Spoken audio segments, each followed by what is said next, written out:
Fala pessoal, sejam muito bem-vindos para mais um episódio do nosso podcast. Hoje a gente vai falar sobre um processo extremamente importante para a sobrevivência humana, que acontece no nosso corpo o tempo todo sem a gente perceber, que é o reparo tecidual e a cicatrização. Exatamente, porque normalmente quando a gente sofre um corte, uma queimadura ou qualquer lesão, a única coisa que pensamos é tomara que cicatrize logo, mas por trás disso existe um mecanismo muito complexo acontecendo dentro do nosso organismo.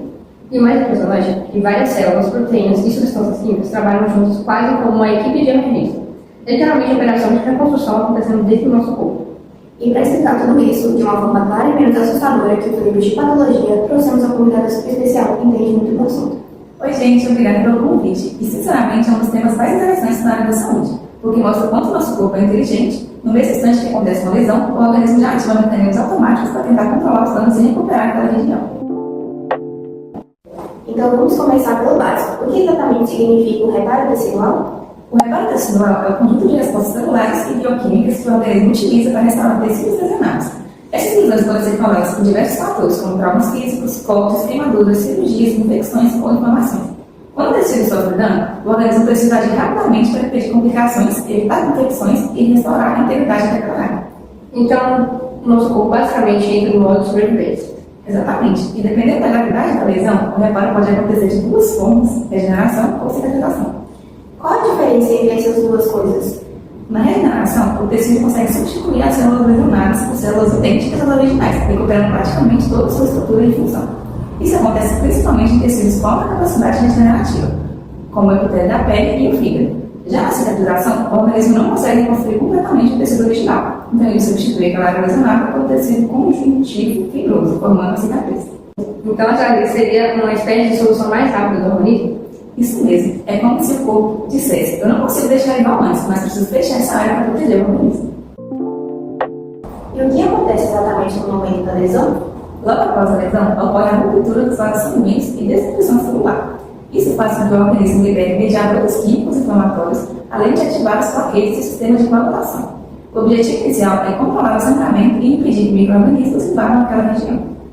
Ou seja, o corpo já começa a agir antes mesmo da pessoa perceber o tamanho do machucado.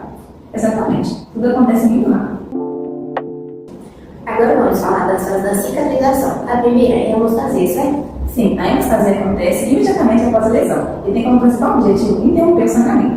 Primeiro, ocorre uma vasoconstrição, que diminui o calibre dos vasos sanguíneos para reduzir a perda de sangue. Depois disso, as plaquetas aderem ao local lesionado e começam a formar um tampão plaquetário.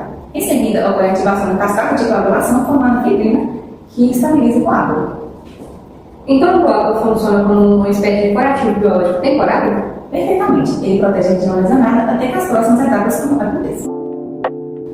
Depois vem a fase inflamatória, que muita gente associa a algo negativo. Sim, mas a inflamação é fundamental para o reparo tecidual. Nessa fase, ocorre aumento da permeabilidade vascular e migração de leucócitos para o local lesionado. Os neutrófilos chegam primeiro e atuam combatendo micro-organismos e removendo restos celulares. Depois, os neutrófilos ações no papel principal, continuam na corteza e liberando fatores de crescimento que estimulam a reparação do tecido. Então, sempre que há inflamação, a cicatrização não acontece de forma correta? Exatamente. A inflamação prepara o ambiente para a reconstrução do tecido. E é nessa fase que acontecem os sinais clássicos inflamatórios? Isso. Os principais sinais são calor, vermelhidão, dor e edema. Eles acontecem devido ao aumento do fluxo sanguíneo e à ação dos mediadores inflamatórios. É quase como o organismo estivesse mobilizando os soldados para o local da lesão? Exatamente. É uma resposta de defesa extremamente organizada. Depois dessa limpeza, começa a reconstrução? Sim, a terceira fase é a proliferativa. Nela ocorre intensa proliferação celular, formação de novos vasos sanguíneos chamados angiogênese e produção de colágeno pelos fibroblastos. Também ocorre a formação de tecido de granulação que possui muitos capilares sanguíneos e fibroblastos ativos.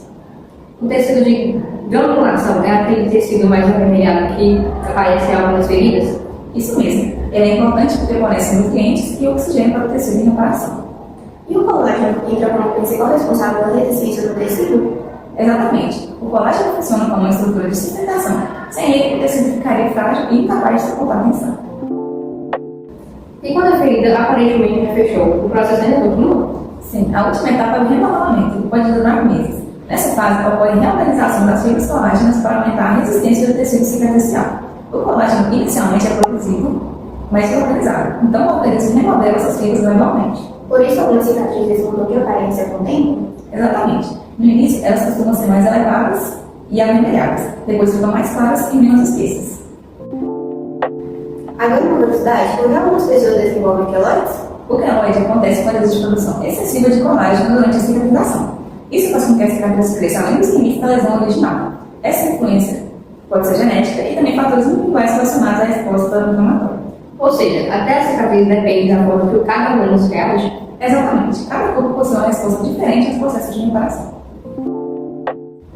Agora, uma dúvida importante: por que algumas pessoas têm mais dificuldade para cicatrizar? Porque vários fatores podem interferir no reparo tecidual. Entre eles tem a diabetes, desnutrição, infecções, tabagismo, baixa oxigenação, deficiência vitamínica, envelhecimento e baixa imunidade. Todos esses fatores podem retardar a cicatrização e prejudicar a qualidade do tecido de reparo. O diabetes é um dos mais perigosos nesse sentido? Sim, porque ele compromete a circulação sanguínea e dificulta a chegada de oxigênio e nutrientes nas células. Então, hábitos saudáveis realmente fazem diferença até no processo de cicatrização? Com certeza, a alimentação equilibrada, hidratação adequada e boa oxigenação ajudam diretamente na regeneração dos tecidos.